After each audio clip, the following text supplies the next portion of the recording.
Hello everyone, welcome to the 188th episode of the Spiritual Brainstorm. In this video, I'll explore some key questions. The ontological kind of nature of mass, speed of light, space, life. Because I already did plenty of videos about life and they're still interesting and valid, but I just kind of had a illumination, I guess, or enlightening that pushed this reflection much farther as to what life actually is. And this one blew my own mind. Basically, I've been like shaking like this for the last 2 or 3 days, well, 4 or 5 days actually, trying to wrap my head around this and always getting new and more detailed information. And so I've decided to do this episode. I'm not sure that the download is finished. But, again, because this is a brainstorm, my intention is not that whatever I say here is the absolute and immutable truth. And if you follow this channel, you know that that is unattainable anyways, because the whole idea is evolution to enhance experience. And so it's just a work in progress, every single theory we had as humans, whether it's, monotheism or gravity or whatever, just expanded the range of experiences that we could experience, basically, from building cathedrals to building the Large Hadron Collider, and this was just going to go on and on and on, because it's just an exploration of all that is in the self. So let's just deep dive into this episode, and this is going to be a bit heavy even for me to explain, because again, it's something that's really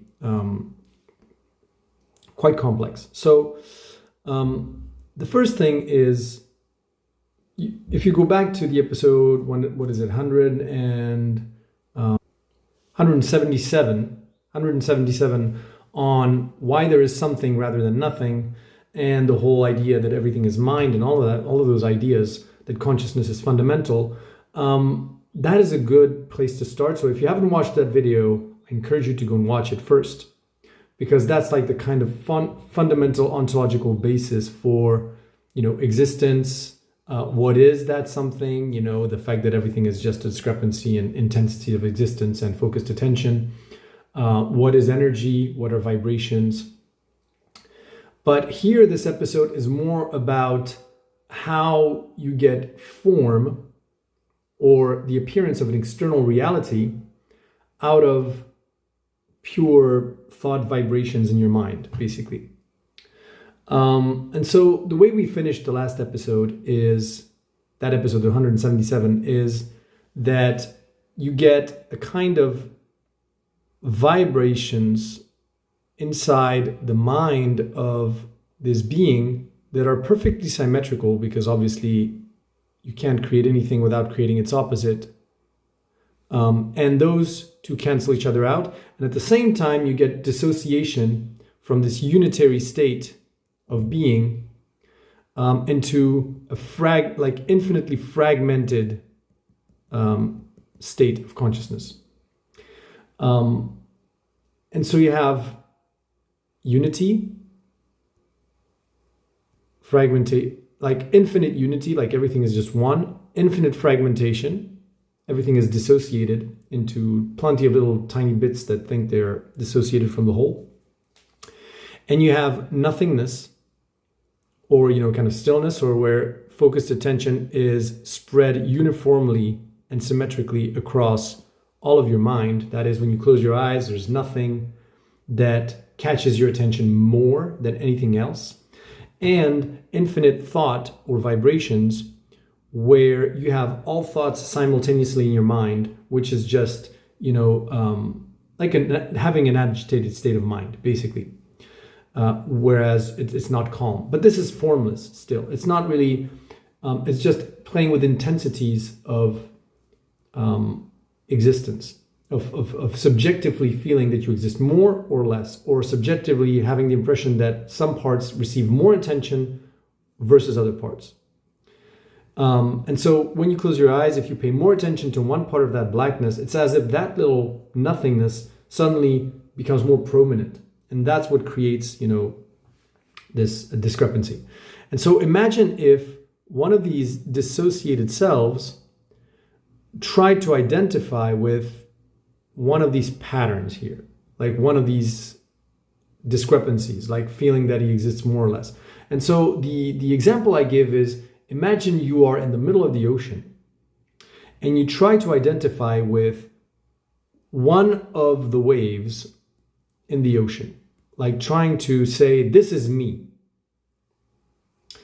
and trying to hold on to that identity. And obviously it's impossible. It's impossible because this, interacts with everything else and dissolves. And so if you just lose yourself, you can't hold on to your sense of identity in that ocean if you think you're like one of the waves there, one of the vibrations. And so that's what it's like in this initial, the Aum sound, of creation, or the word was God and all that stuff. Like this idea that sound is at the root of everything, or vibrations, but it's an undissociated field, a unified field of sound where there is no identity, you can't hang on to anything. It's just like, it's this idea of like a giant pool of vibrations that just go in all kinds of directions in an adimensional and infinitely dimensional space where there's no space at that point. It's just all in the mind, basically. So the terms we have are totally inadequate to describe that kind of state. But basically what happens is a transition from sound to light. So if one of those dissociated selves was struggling to find a way to maintain its sense of illusion of being separated from oneness, and the only thing it had at its disposal is this chaotic sea or pool of chaotic thoughts to hang on to as far as something that might be it, because there's nothing else. There's just this chaotic state of mind, agitated state of mind. And so it has to leverage that. That's how you go from sound to light, is basically the torus. The torus is this, kind of shape, this kind of donut shaped geometric figure, which is all like kind of a vortex here. Think of this as the only way to take part of those vibrations, or this, part of the sea, and encapsulate it or capture it into a form that is self-contained. And so the best way to define what the universe is, the universe is a self-contained pocket of light.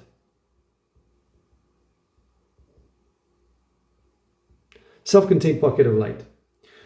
As opposed to the multiverse kind of idea, which would be, this, like just like this undifferentiated, infinite pool of chaotic thought. And the multiverse doesn't even have this architecture of connected universes initially. It only acquires that kind of form because this toroidal kind of figure emerges, and so you can start picking this apart and creating kind of local bubbles on that sea of infinite thought that then can link up to each other and create this multiverse. But the multiverse originally, the real multiverse, is an undissociated, unified field of chaotic thought, or just pure sound, or pure, vibrations, that doesn't have any link to it. It's like the multiverse, the way that we think of it, is like this network of universes that is swimming on a sea of infinite thought that will always be there, and that doesn't have this kind of toroidal form. and it just expands, feeding off of and creating enclosures around more and more of that infinite space, but that's never going to come to an end, right? This can go on to infinity. Finiteness is when you create this enclosed boundary, or at least what I would say is managed finiteness.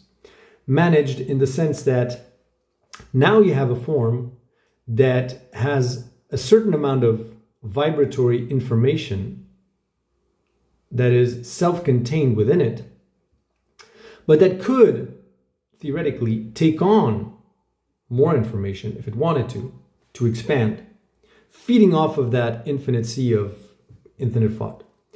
But it would do that selectively and only after a certain period of time. Like the first thing that happens is, and this is always when you start from absolutes. Absolutes have everything and the opposite in them, and they are huge polarity, like big polarities that are super stereotypical. So you have either infinite fragmentation or infinite dissociation, or total oneness and unity.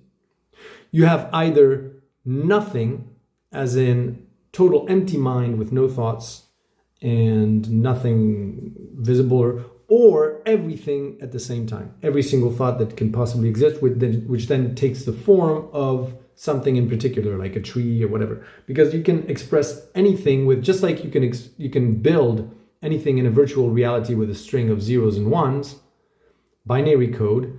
You can also build any form or any experience or any information can be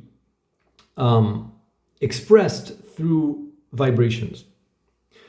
But all of it is there simultaneously. And again, these two are related, and these two are related in the sense that because this is symmetrical, because there's no way to create one vibration without creating simultaneously vibration of opposite phase, they cancel each other out, they go back to being nothingness. And then in the video on the 177, episode 177, I explain this process of going back and forth. I'm not going to go into that here. And the same for here, like this dissociation sort of breaks down and goes back to unity and vice versa.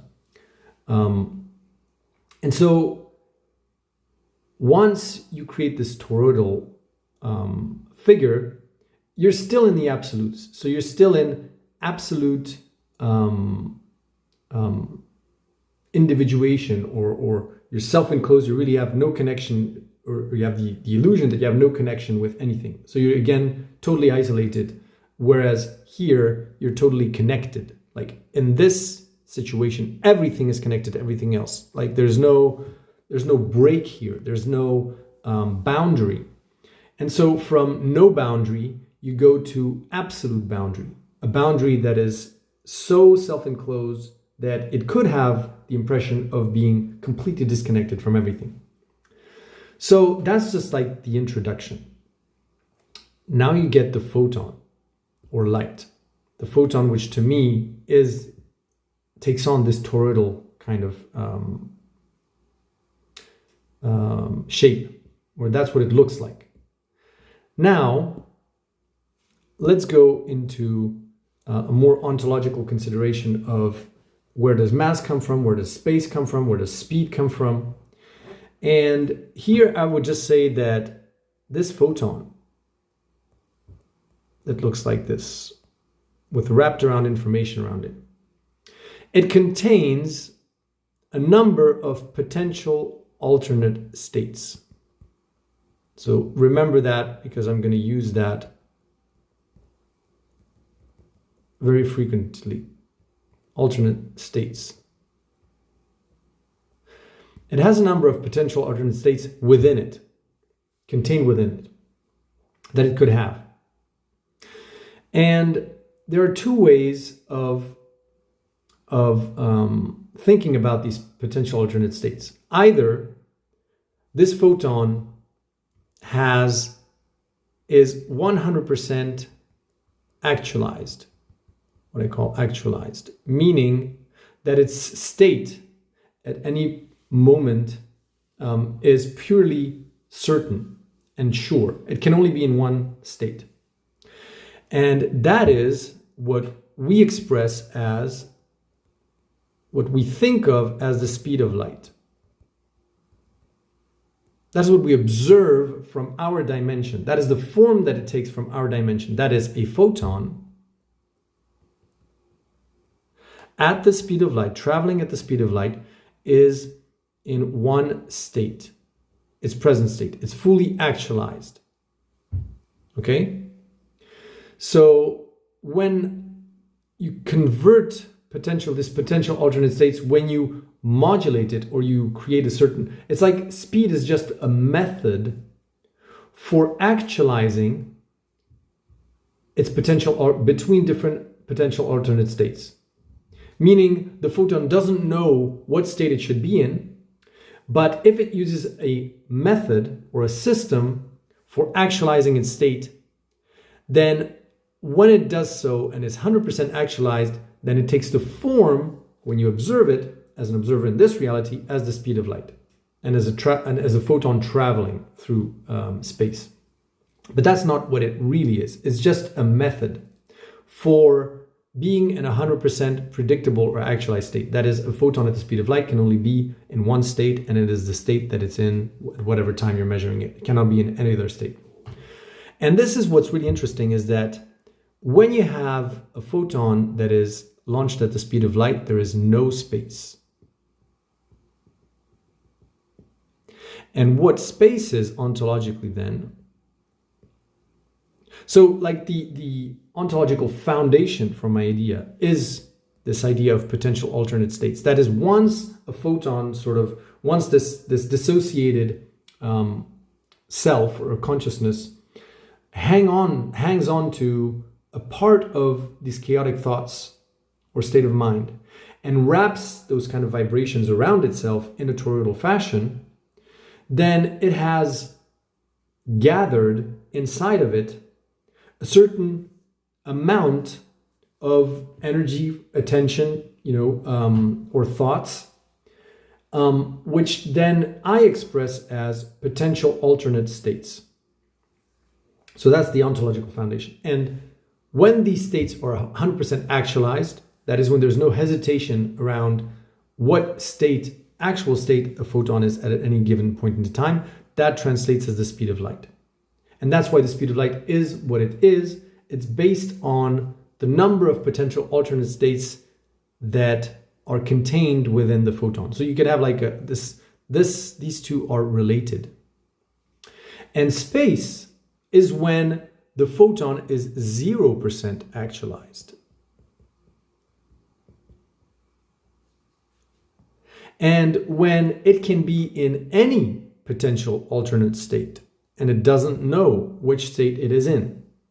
So you can think of it as a photon being still or at speed 0. But you'll see that speed is a problem because it depends on a frame of reference, which is space.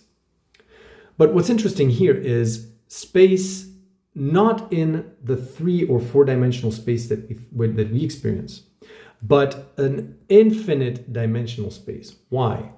Because since every single potential alternate state is as likely as any other, then all of those states have to be superposed on that photon, on top of that photon. There cannot be any distance or any between that photon and a photon that would have an alternate state, because it's as likely as any other states.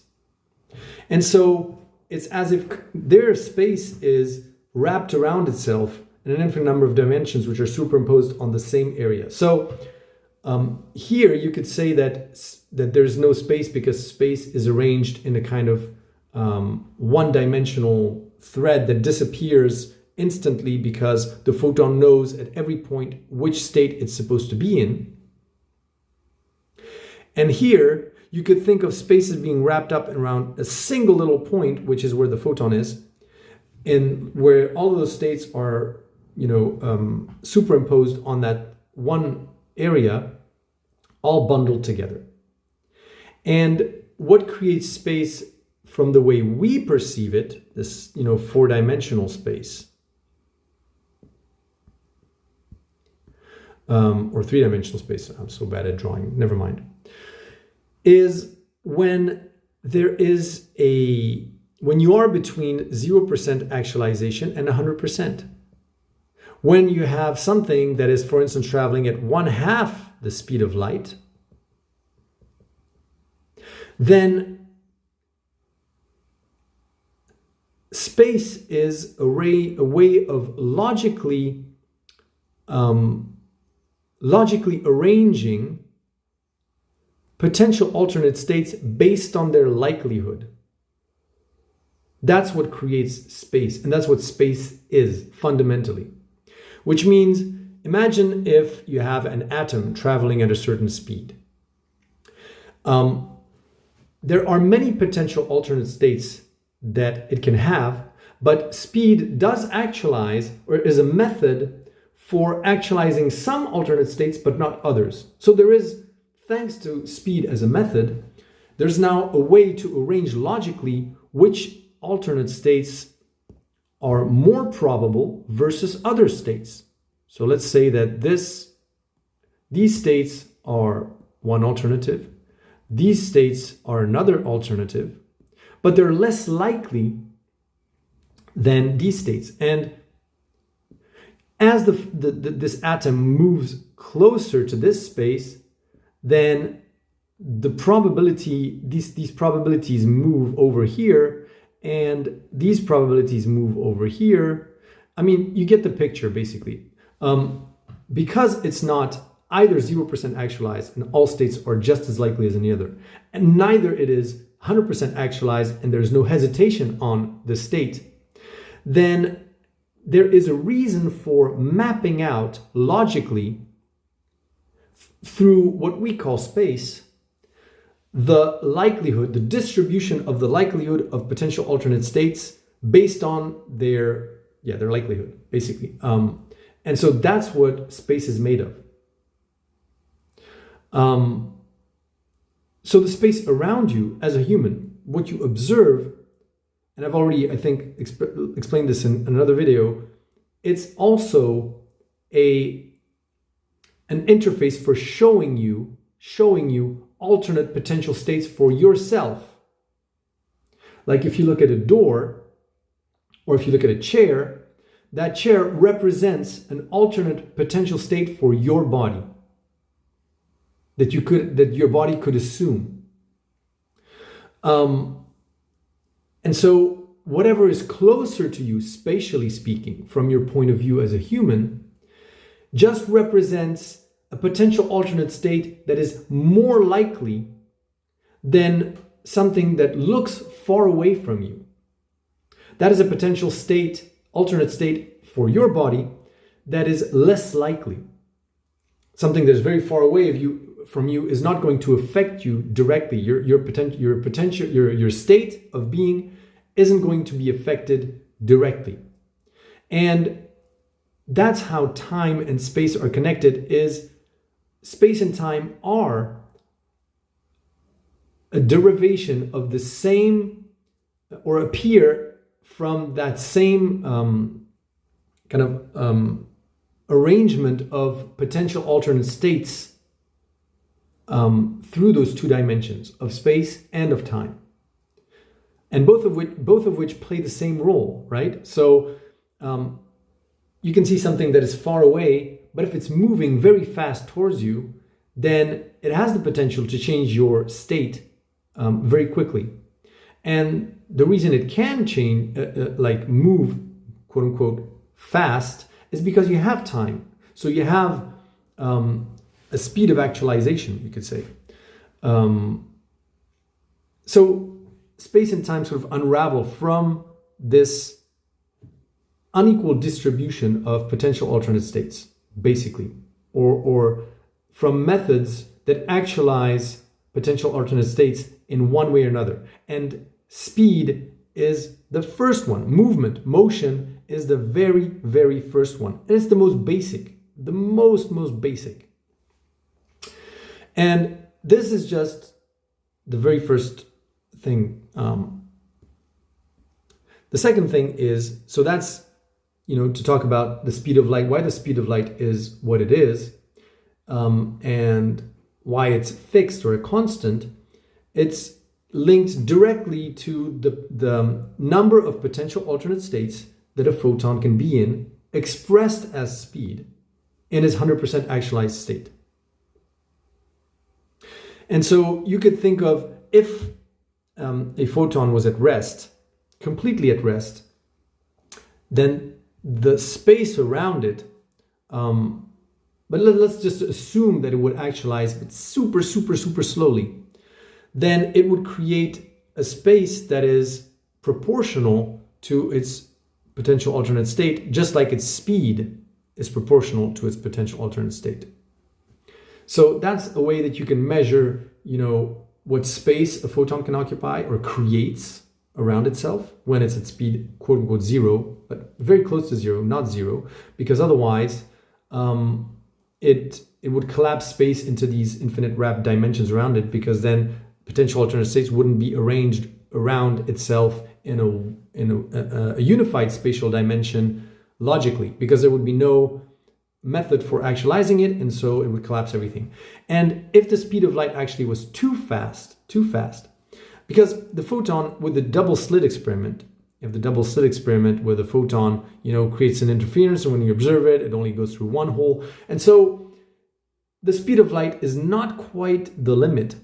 If the photon was in fact traveling in 100% actualized potential alternate states, then it would also collapse, space completely.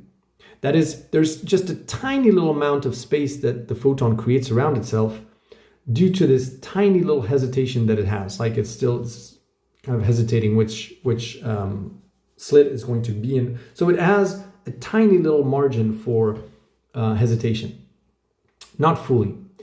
And that's the key here. Again, if you're thinking in absolutes, everything sort of collapses back onto itself. That is, 0% actualization or 100% actualization leads to the same phenomenon. That's what's really interesting, is when you deal with absolutes, they touch each other and they become the same. 100% actualization, there's no hesitation. Space collapses onto the photon because it can only be in a single state, so there's no reason to create any kind of space around it to account for its alternate potential states.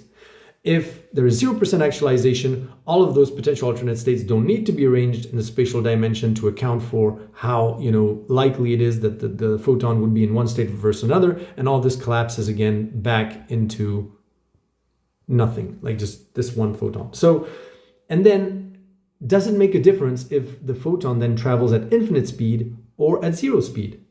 Because if you try to observe it in a complete void where there's no point of reference or nothing, it is in the same state.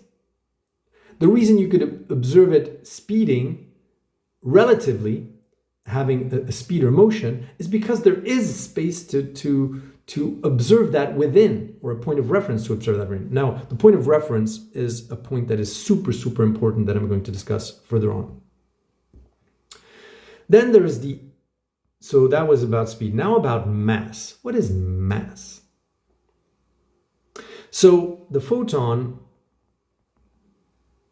is like the reference zero for mass, which means that it's almost as if by convention, you decide that the photon is the point zero from which you relatively or comparatively measure mass, which means its potential alternate state, you set it as a convention to zero. What happens is, imagine a photon that slows down. Photon slows down. Now, it creates around it a space of potential alternate states where before it didn't have any space around it. So it's moving, and it has a set of potential alternate states around it.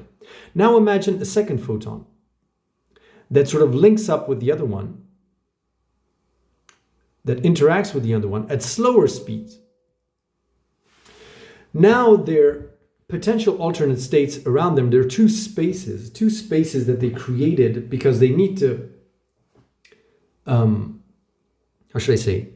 They need to logically arrange the potential alternate states they could be in a kind of, in something. And so they create these two spaces around them. And those two spaces intersect and interact with each other here. And imagine these two photons get together and interact in such a sophisticated, weird way that they form a new particle, a new something that we call a quark. Now, they are arranged and bundled together in such a way that their potential alternate states now are exponentially higher than that of a single photon. And that discrepancy between the potential alternate state of a quark and a photon is what we call mass.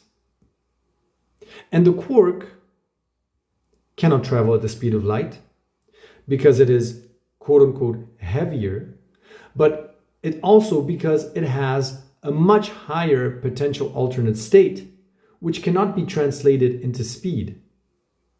Because if it was, then it would collapse its how should I say this? Its state. It would collapse its state into a single thing.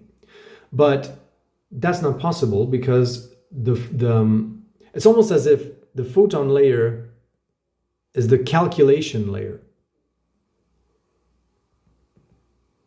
of the universe.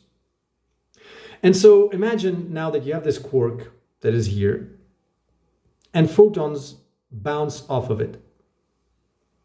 And since the photons can be in only 1 or 2 or 3 states maximum because of their sheer speed of light, every time they touch it, they are asking the question to that quark, what is your state?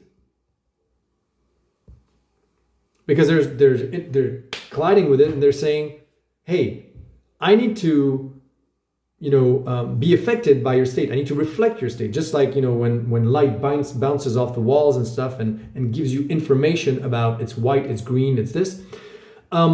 It's reflecting back to you the state of the matter that it touched. And so it's almost as if the light or photons at the speed of light are bouncing off every single point in matter and always prompting matter to saying, what state are you in? What state are you in? What state are you in? Give me your state. Give me your present state, because I cannot be in any other state than what I am right now. So you need to give me your state, because otherwise I'm lost. I'm. And so that's why reality around us isn't in this total crazy quantum fluctuation. It is because every photon that interacts with matter is forcing all of the matter to collapse all of its potential alternate states into just one, the one that the photon is going to mirror back to you as an individual. So if there wasn't any light in reality, then the universe will revolve back into a quantum soup, because then the matter, the quarks, the atoms, and all that stuff wouldn't have a reason to be forced to choose between one or another state. And so that's, what I like is that sometimes truth is hidden in plain sight in all kinds of different ways. It's not like you find truth in math, or you find truth in, physics, or you find truth in even human expressions and language carry this wisdom within them.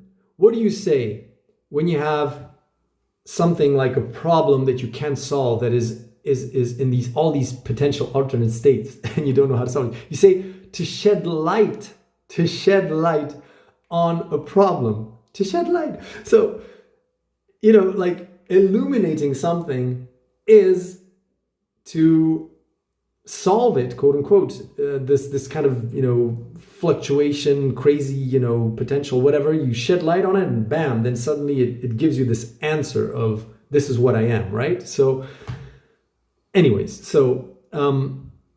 visually, if I were to represent this visually, imagine that light or photons is at the layer of a unidimensional kind of layer, or maybe the two-dimensional plane, just for a thought experiment. The moment a quark appears, or any other particle that has a higher potential alternate state than a photon, it's almost as if it bends this, like this. And then what happens is it sort of traps photons here, where the quark now travels. When the quark travels, it bends. It's almost like it bends light and slows it down from this dimensional point of view, from its dimensional point of view, but accelerates it in this dimensional point of view.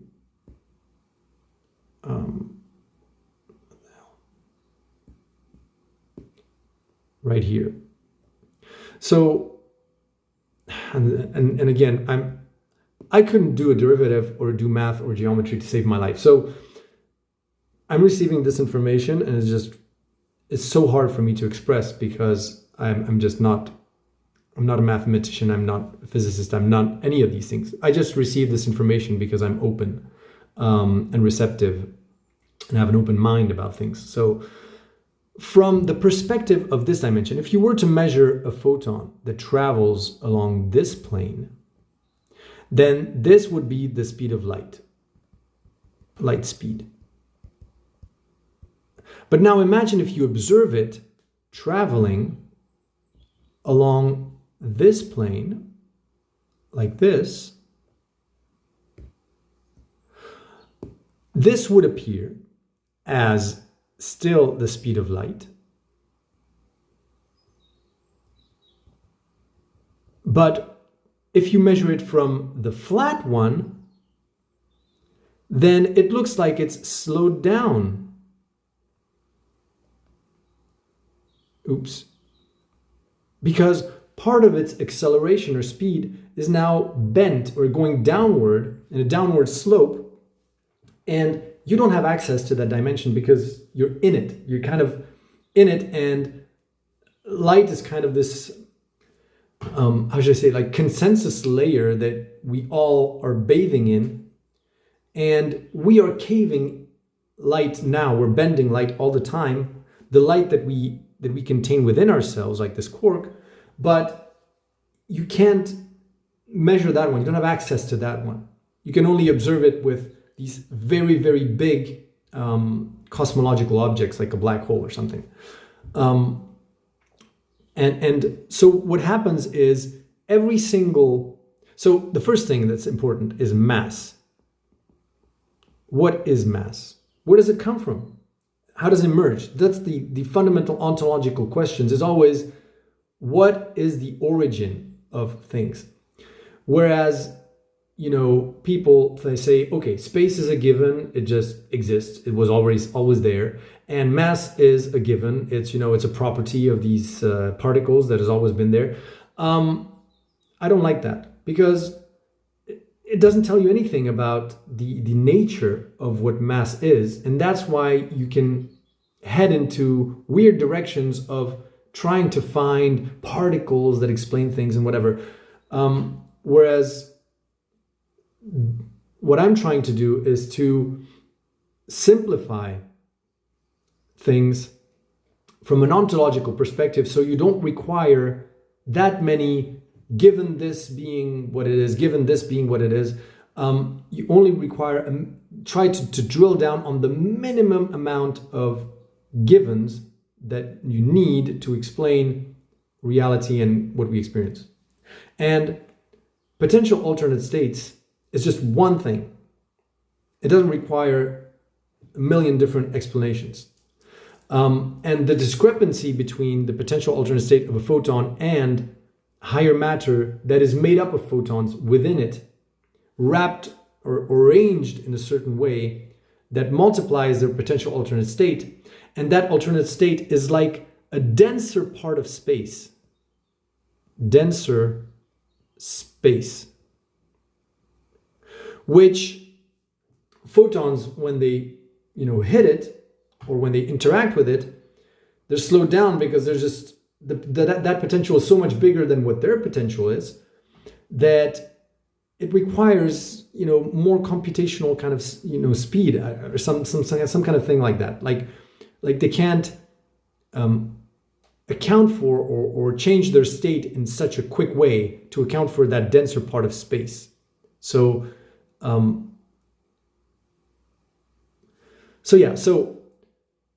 that's what mass is. So imagine that this force of attraction or gravity or whatever, all these different forces of attraction are based on relations between potential alternate states arranged in dimensional kind of logic that is based on the interaction of their potential alternate states. And even for me, it's very difficult to explain this. But so the quark would have a certain space around it that represents an arrangement of all of its potential alternate states arranged in a logical fashion. But the problem is, when you only have, for the photon, it's very simple, because its only way of displaying potential alternate states is through a very basic plane where, you have a sort of a very linear kind of likelihood of different potential alternate states, from most likely to less likely. Very, very straightforward.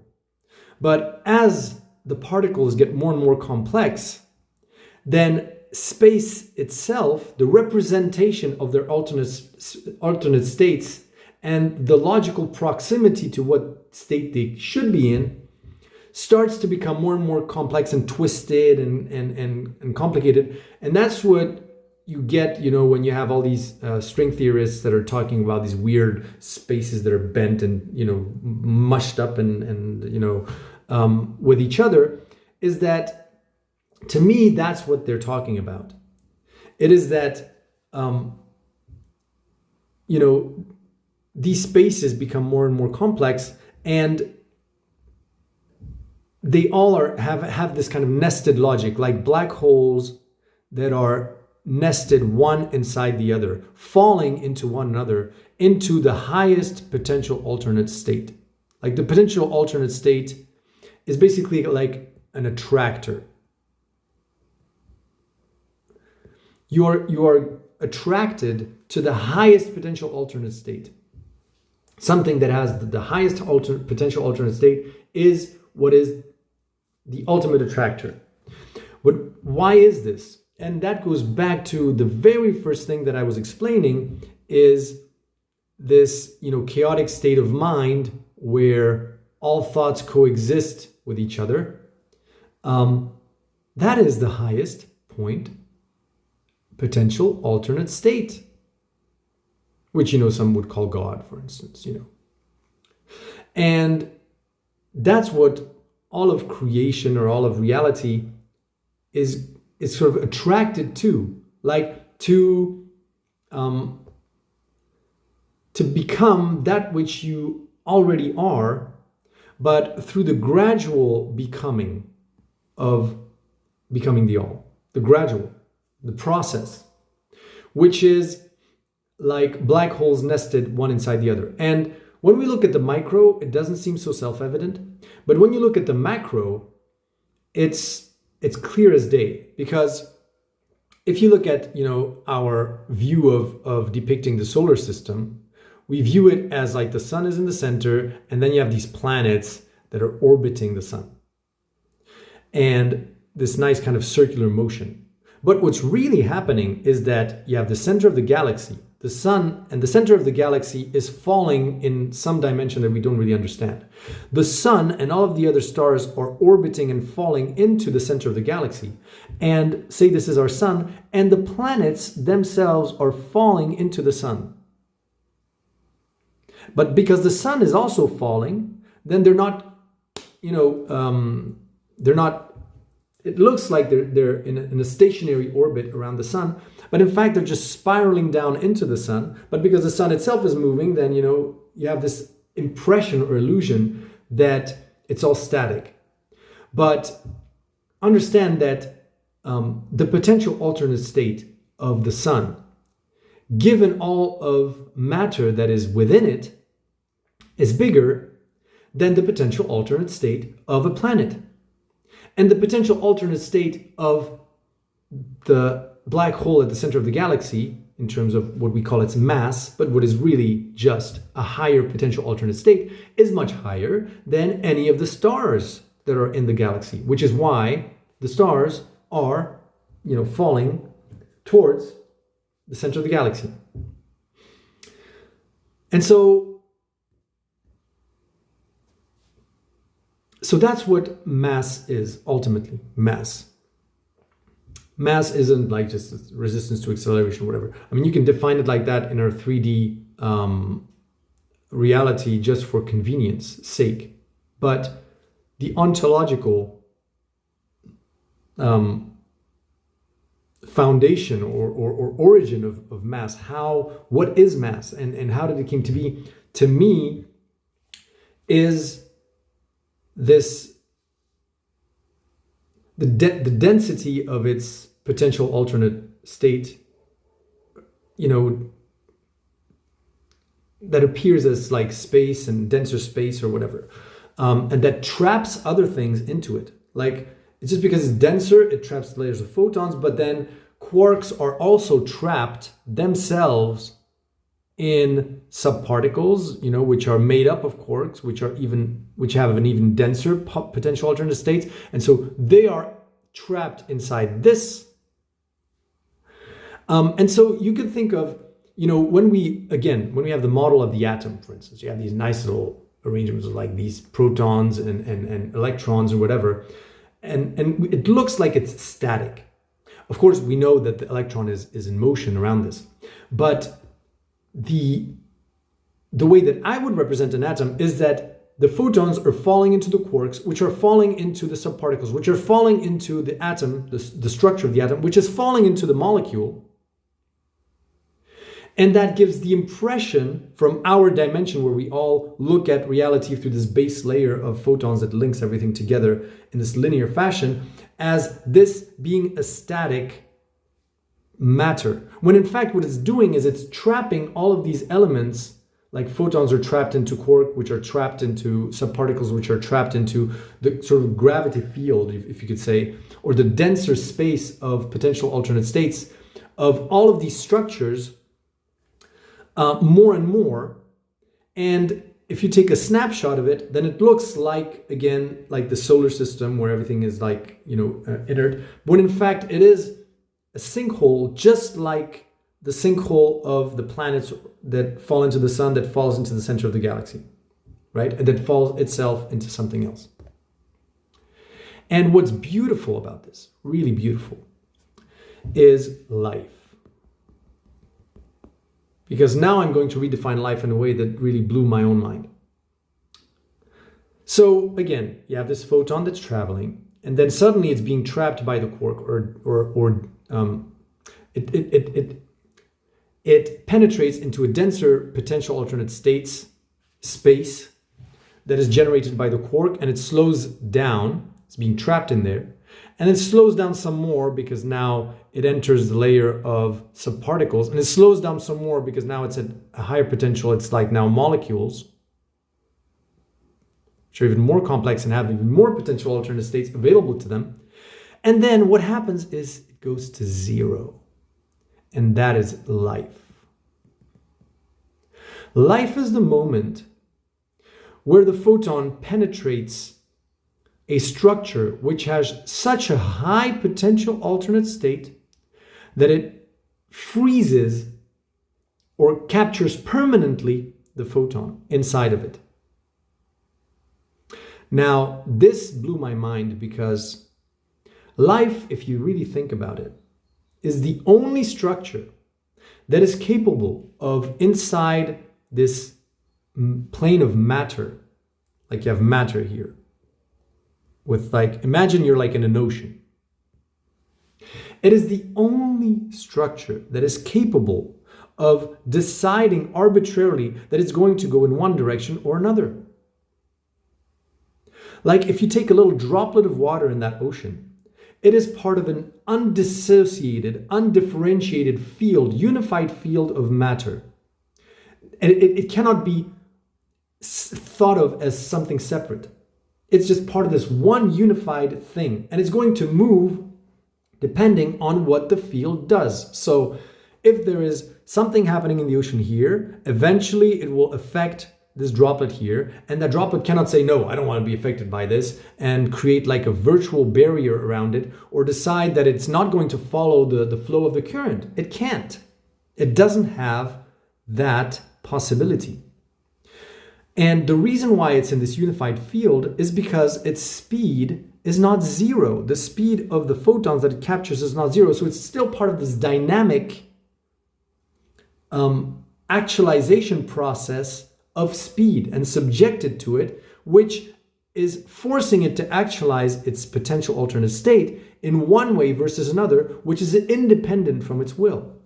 The only way that you can explain that life can move based on internal factors or will, if you will, is because it neutralizes completely the initial actualization mechanism, which is motion, which we think of as motion. So life is motionless, actually, from which it can choose its motion. And so life is also, incidentally, the 0 point or the reference against which the speed of light is measured. Because all of the other structures are still in motion relative to light. Because life has the potential alternate state for life are so high that the photon doesn't know what state it's supposed to, it's just too dense. It's too dense of a state of possibilities. It matches its computational power to update the universe, let's say. I don't even know what I'm saying right now. It's just like something that blows my mind too much. So sorry if I don't make sense. But I'm just going on because it's just something that wants to be birthed through me at this point. So think about it. There's no other structure prior to the emergence of life which can extract itself from this unified field of interconnected matter and parts and particles. Crystals, for instance, crystals grow, but they're still tethered to the rock on which they grow. There's just nothing. There's no chemical process. Lava, it's all just also everything tied together linearly. There's no, lava cannot decide, you know what, I'm going to move this way, actually. I'm not going to go that way. So imagine if life is this core structure, but again, and this is so important, life not biological. Because when I say life, people think, the living cell. No, not the living cell. And when I say quark, not the quark. Because these are all forms that we look at from our vantage point after the universe has undergone a very long evolutionary process, and that is the end state that they look like. And it's like saying that, you look at the source code of Windows and you're thinking, so that's the source code of the universe, when actually it was binary code that evolved until it took the form of the code that is based on the operating system that you're running. And so you're disregarding all that evolutionary process. And so what the quark really is just how can I say this? So there are these thresholds, nevertheless, and structures. Like you can see that a quark is embedded into a subparticles, and the subparticles are embedded into the structure of an atom, just like you can see that the planets are embedded into the sun and the solar system and the gravity, and then the center of the galaxy and all that stuff. So there is a sort of an embedding logic there. But if everything is vibratory, then it makes sense that this is more or less like the logic of octaves, where there are sort of logical kind of relationships between different vibratory densities, if you will. But they don't necessarily have a form yet. It's just that, arranging self-contained bundles of vibration like photons in a certain manner gives a stable spatial arrangement of potential alternate states that is stable. So it's just a way of creating these stable structures for that have to be stable in terms of the space that they create around them, in terms of their alternate states and the way they actualize their states in that space, something along those lines. And eventually, as there is experience of these elements interacting with one another, they cement their form to take on, the form of a quark or a subparticle or something like that. But so life, the most important definition of what life is ontologically, is that it is a structure which has a potential alternate state that traps or freezes the speed of light, or matches the speed of light, that cancels it, basically. And so think of it this way.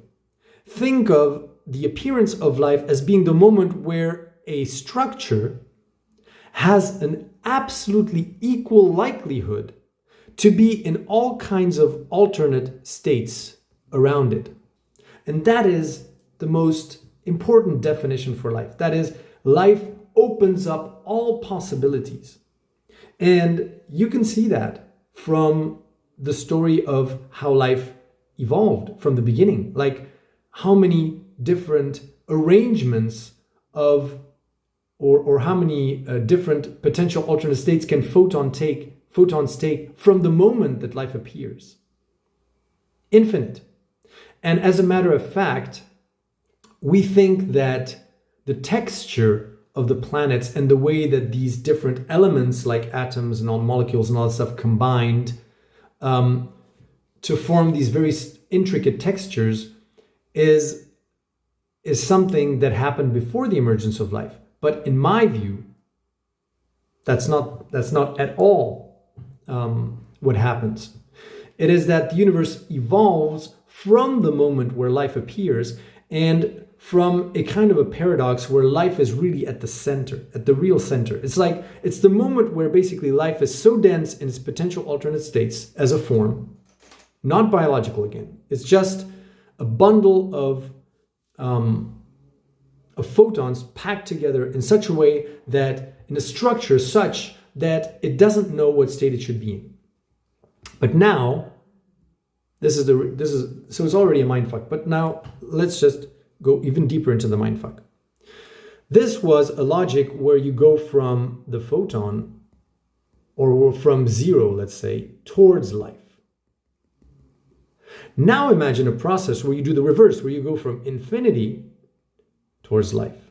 And it's the same, because here you have this sound photon, you have quark, subparticle,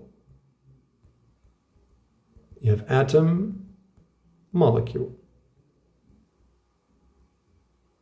Right? And this was already in my other videos, this kind of mirror image of micro and macro at the level of the universe.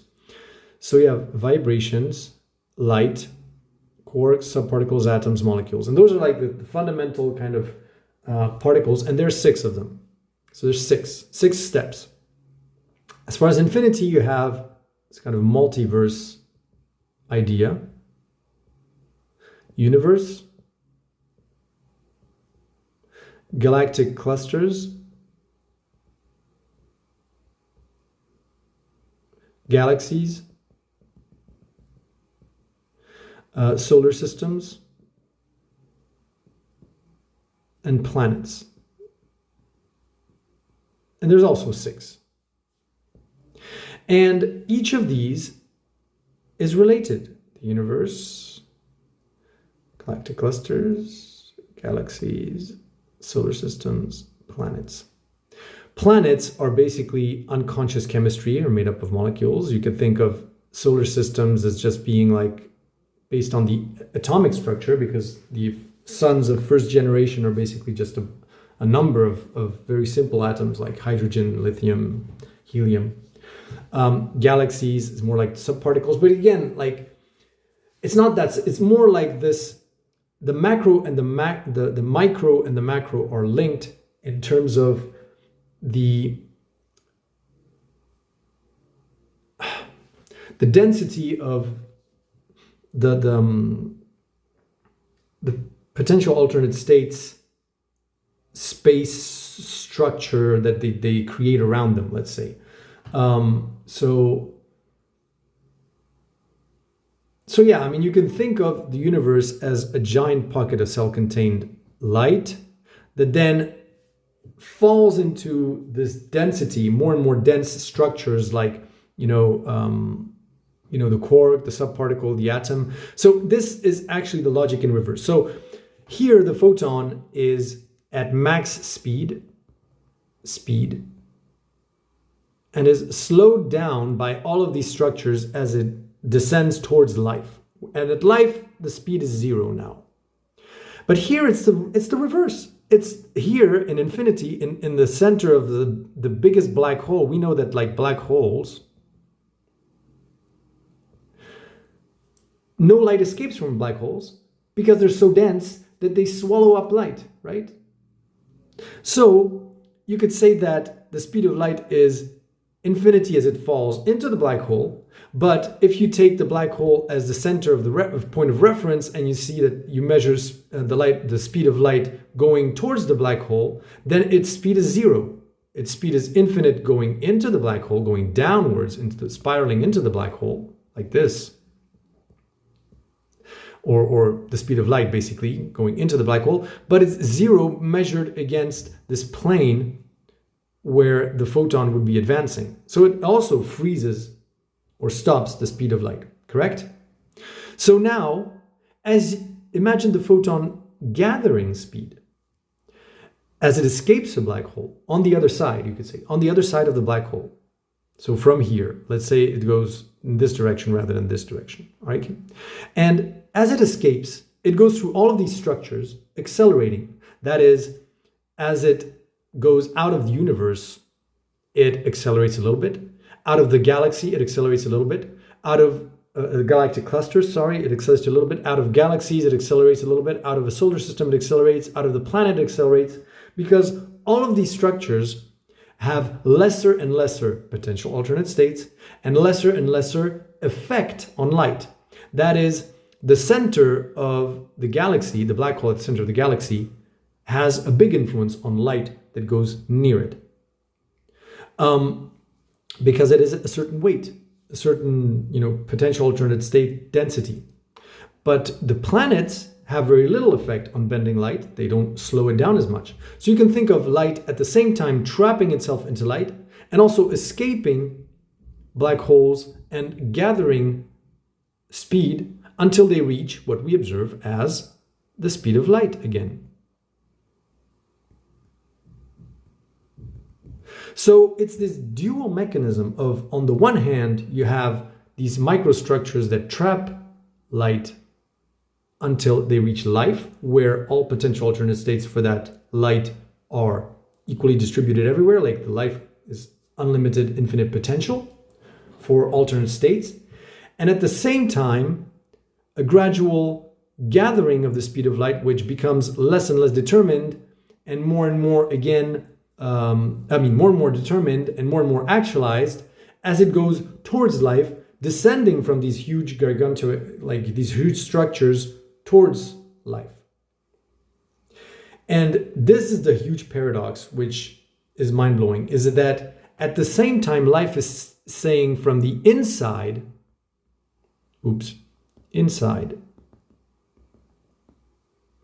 to the light that is trapped within itself, my potential is infinite. But at the same time, life is confronted from the outside towards its perceived outside as life bouncing off of it and always prompting it, like I was saying before, what is your state? The photons are touching life and saying, give me your state. What is your state? Give me your state. What am I supposed to reflect? What am I supposed to show? What am I supposed to, when I interact with you as a structure, what am I supposed to, when I bounce off of you, what am I supposed to be in? What state am I supposed to be in?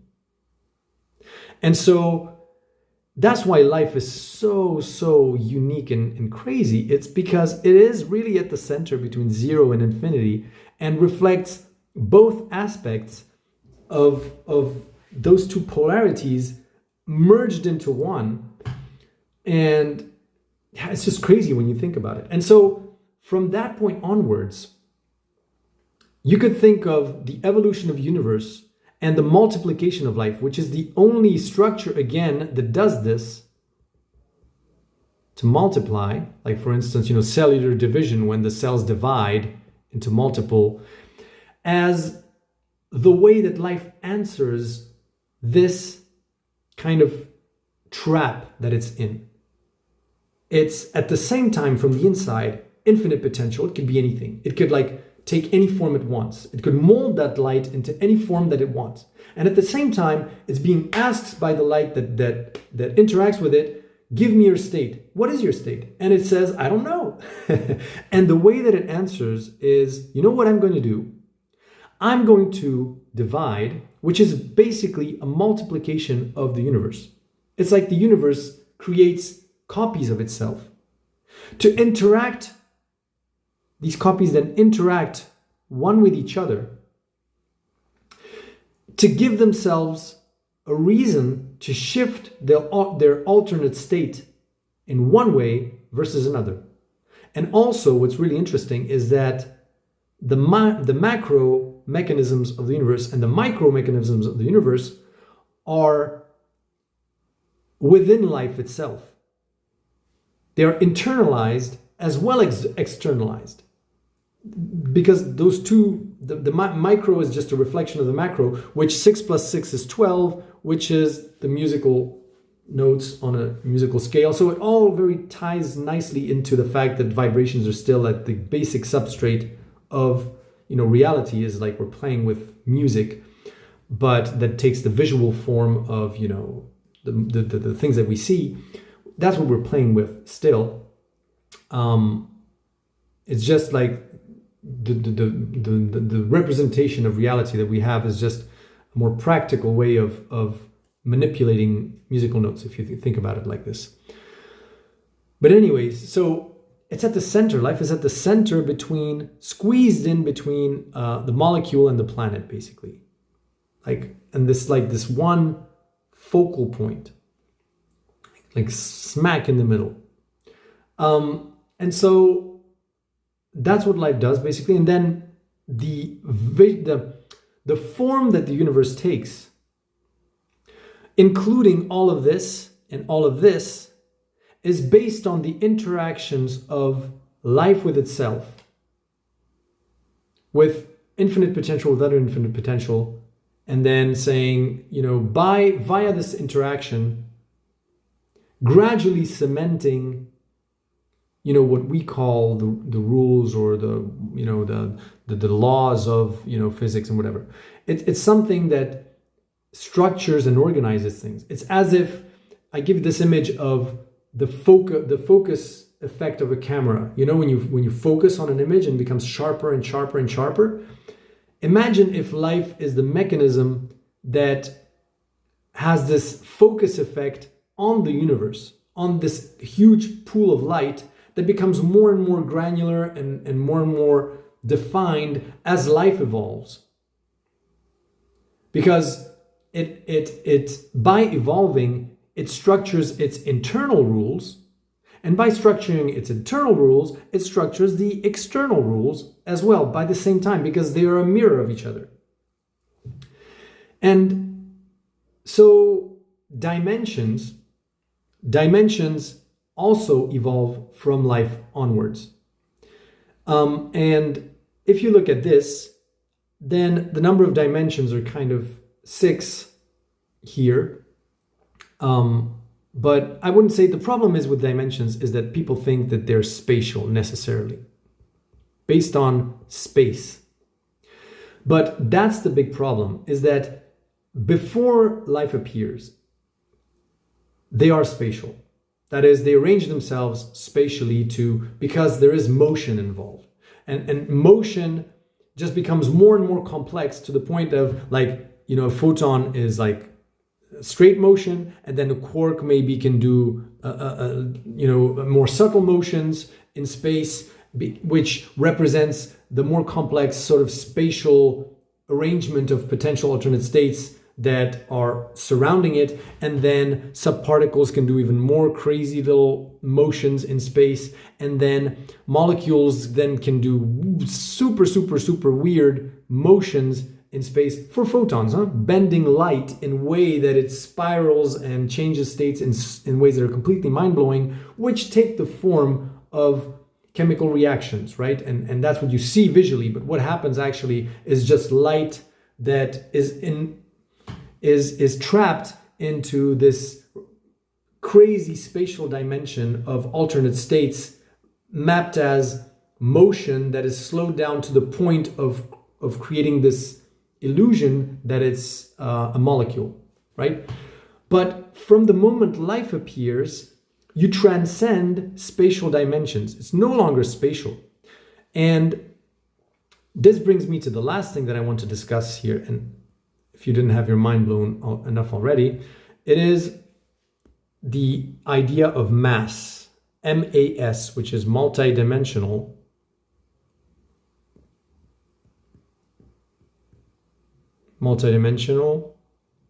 actualized state. So from the moment that life appears, there's no mathematical way to account for how a living cell updates its potential alternate states and map it in a way that is put in a mathematical formula. Math basically applies to everything before life. Everything after life is in dimensions that are not computational, not spatial, not represented by math. It's impossible. Because it all goes down to zero. It all goes down to zero from the moment life appears. And then the potential alternate states then grow in a way that is not captured by formulas. And the point is, now planets can have an influence or a potential alternate state that is immense, but is not directly translated as gravity. For instance, planet Earth, when it's covered with life, its potential alternate states compared to a planet with no life on it is exponentially higher, because now all of the matter on that planet can take so many different forms. A rock that is in the ground can also be a brick in a cathedral, and so many other things. It can be a sculpture. It can be part of a decorative rock that you have in your room. So from the moment that life appears on the planet, it has a mass, MAS, which is much higher than its mass, double S, which is its physical mass. That is, it has an influence or a weight on reality, a way of influencing reality, which isn't gravity-like or which isn't linked to these physical processes. Like, for instance, if you have a big rock on Earth, like you have a huge rock here and you have a tiny rock here, that rock does exert a certain gravitational influence on this little rock, but it's negligible compared to the influence of the Earth on both of these, which means that the rock is not going to move to go towards that big rock. But if that big rock weighs 70 kilograms and is now a human being, that human being can decide to pick up this rock and cancel completely, like rip out of this unified field of matter that rock and sort of start playing with it. And the reason why a human can do that is because it's almost like a higher dimensional object is creating, all kinds of vortices around this rock to extract it from the nested black holes that it is embedded in and that it cannot escape from. Now we call that, that's the laws of biology and muscular strength and blah, blah, blah, blah, blah, blah, blah. But that again is just a visual form that your higher dimensional power sort of takes when looked through the interface that we have to see reality. And so this concept of mass is really important because now the Earth, with humans on it, have an even bigger mass or impact on the solar system. Because imagine if now humans go on Mars. That is almost like the Mars comes under the influence of Earth's gravitational field, because the potential alternate state and state of Mars is going to be multiplied and changed and transformed in a way that gravity never could, in a way no forces could. The moment that a human sets foot on a planet, it leaves a mark that is impossible to compute or calculate through the laws of physics or math, or to say, okay, the imprint of a boot of a human on the soil of Mars, try to create an equation that can reliably and predictably show that, or explain how the soil of Mars took the shape of the boot of a human. It's impossible. It's just impossible. So, but what happens is basically from the moment life appears, then potential alternate states just grow in higher dimensions, countering gradually the effects of these lower dimensional potential alternate states. That is, what we're doing is just expressing this infinite potential of life as it appears, gradually unraveling it and spreading it all the way to the macro, going all the way down from like the micro all the way to life, and then all the way up to the macro, up to black holes and whatever. But always edging towards the maximization of potential alternate states. And this maximization and nested logic is very, very easy when we look at matter, and we have this logic of, okay, well, it's normal that the sun attracts the earth because it's so much bigger and you can calculate the gravity and whatever. But this also means that human ideas have a sort of gravity of their own, if you will, or an attraction. Because what we're solving for as life is we're still seeking to maximize the potential alternate states that are possible, but in a dimensional space that is not spatial. It is just much more than that.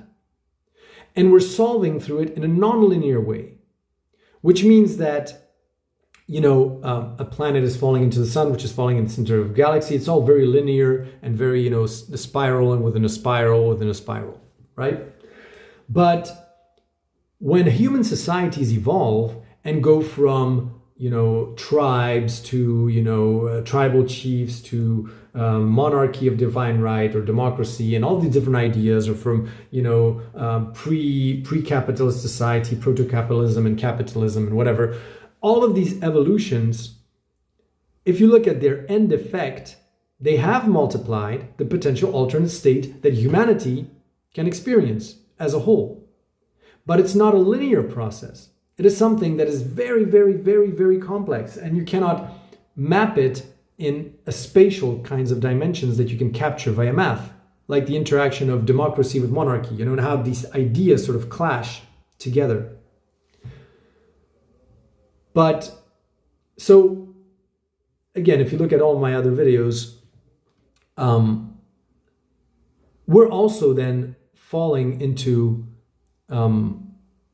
something that has a higher mass, quote unquote, which is humanity as a global collective organism, which represents a planet becoming self-aware. And so what you're doing is actually, it's almost like consciousness that can play with the potential alternate states that it has reverse engineered or understood in a way through consciousness. So humans are the moment where biology has reverse engineered itself and can manipulate its own potential alternate states via things like, I decide that I feel good, I'm going to smile now, and that's going to trigger all kinds of chemical reactions which are not linked to my outside environment that I decided to, because I decided something. It's this idea of the placebo effect, of manipulating your inner state of being consciously, which multiplies your potential alternate states immensely. But that applies to this boundary, this barrier of like this, human, the skin. Like you dancing around like this and having fun, it really affects your internal state of being, which trickles out into the outer reality, but it doesn't make the whole universe a dance instantly. Whereas humans forming a global collective organism, creating a sort of a conscious boundary over like the earth becoming self-aware, kind of via mechanisms like artificial intelligence and all these other things, that also multiplies the potential alternate states of planet Earth. It's like the earth becoming self-aware of all of the potential alternate states it has at its disposal and having the ability to navigate them consciously and shift through them consciously. And that's insane. And that expands the range of possibilities. Now imagine the solar system becoming aware of its physics, like a planet becoming aware of its chemistry, like chemistry becoming self-aware. Now the sun is like physics becoming self-aware and capable of consciously manipulating their potential alternate states in one way or another, reverse engineering their potential alternate states and playing with them consciously. And so what life does is just it bends all of the rules that were created to create motions for light, for this big play of light, which are beyond computation, beyond the computational ability of the universe. The universe then is just, the photon layer of the universe is just a way to prompt this incredible machine that starts with life of asking it, what is your state? But only life knows. Only life knows, and it spread that logic throughout the universe. Now, in this nested logic, what I also wanted to say is that causality here is very interesting because it starts with life. Starts with life here, and it goes inward and outward simultaneously, and also like this. So imagine if life carries out an action, it reverberates into infinity until it reaches this point of, like the center of the black hole. Then it spits out from the other side and it goes this way and goes right back into life like this. So this is something that I still have a little bit of trouble comprehending, obviously, because so another thing I wanted to say is that the photon layer is the refresh rate of the universe and also the information transmission mechanism, that is, the states that are propagated to other parts of the universe, like information propagation. But one thing that is a bit difficult to understand is, since life basically creates the external reality via the interplay or network of all of these cells forming a network, then the outer perceived reality is just a projection of your inner reality in a way.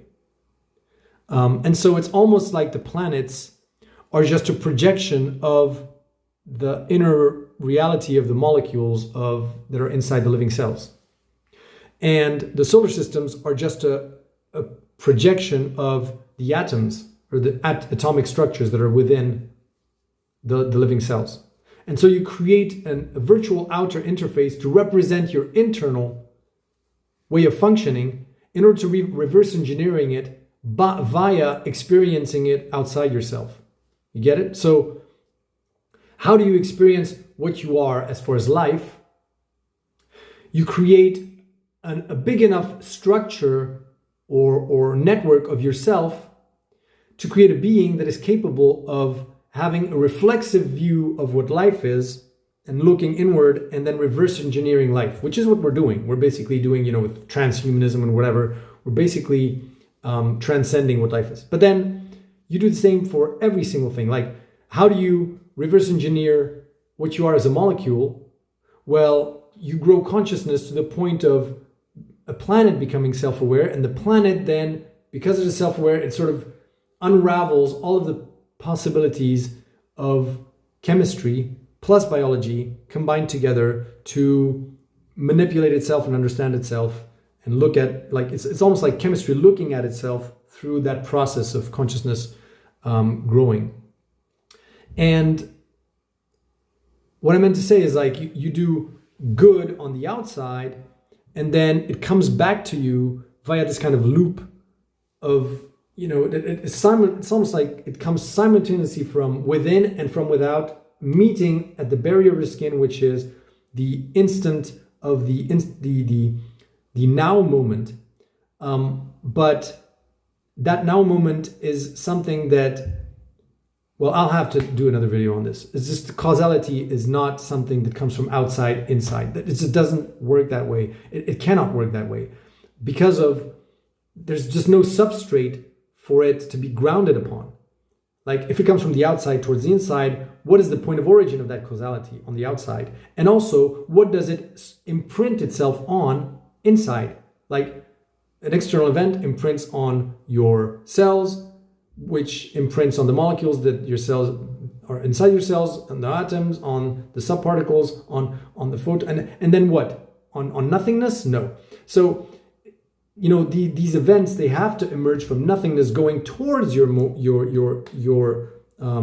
present moment, which is the barrier of your skin, and you just see that represented via an event that happens on the outside coming towards you in that outer space, which is just a projection of your inner space and that inner potential alternate states of being that emerge from within and that sort of converge on your present moment, where the photon layer of the universe asks you, okay, what is your state now? But the potential is within you, right? And so the outer reality is just a visualization of those potential alternate states that you have within you that come towards your present moment. Maybe I don't even need to do a video on this, or maybe I'll wait for this to be much more ingrained or embodied. So, okay, so as if this video isn't long enough, but after recording, I had like another few things that I wanted to mention. So the first thing is, there is this concept in cosmology of like dark energy or dark matter. And then there's the mystery of the expansion of the universe, which isn't linear. And there's this mystery of like, wow, what's this dark energy? So if you've added 1 + 1, and like if you've added up all of the things that I was saying, that space is an emergent property out of the mapping of potential alternate states according to their most likely, shift, then, or a way to map potential alternative states in space, then you understand that what is actually at the heart of the rate of expansion of the universe is the rate of expansion of potential alternate states due to what? Life. Which means the universe has to be full of life. Otherwise, it wouldn't be expanding, because you don't expand the state of inert matter. Like if this universe was just material, strictly material, then there's nothing to expand its potential alternate states. All its potential alternate states are what they are. They're not going to multiply. Even like if there's a fixed amount of matter, that matter is not going to suddenly expand its potential alternate state to be arranged as a sculpture or arranged as a cathedral, right? But if you add life, biological life, and then humans into the mix, then potential alternate states for that matter goes exponential. And then there's the problem of how galaxies move. So imagine if you have different galaxies in space. Each galaxy has certain unique combination or manifestation of life, which isn't necessarily biological, again, because it's a structure that freezes the speed of light and traps photons. That's what it is, essentially.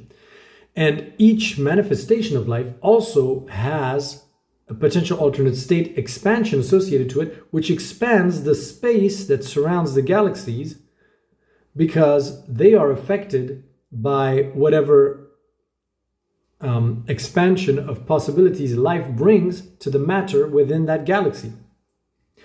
And so galaxies in relation to each other don't move according to gravity as much as they move according to the expansion of the space surrounding them, which reflects the increase in potential alternate states.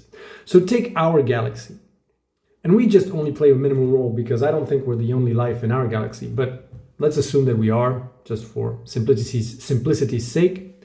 So we are here and we affect the entire potential alternate state of all the matter around us, because eventually, if like in a million years we leave the solar system, we've colonized the entire solar system, then we leave, we go to another, stars and all that stuff, then that affects the potential alternate state of the entire galaxy, which the space surrounding the galaxy sort of grows, which visually is represented as our galaxy being farther away from other galaxies.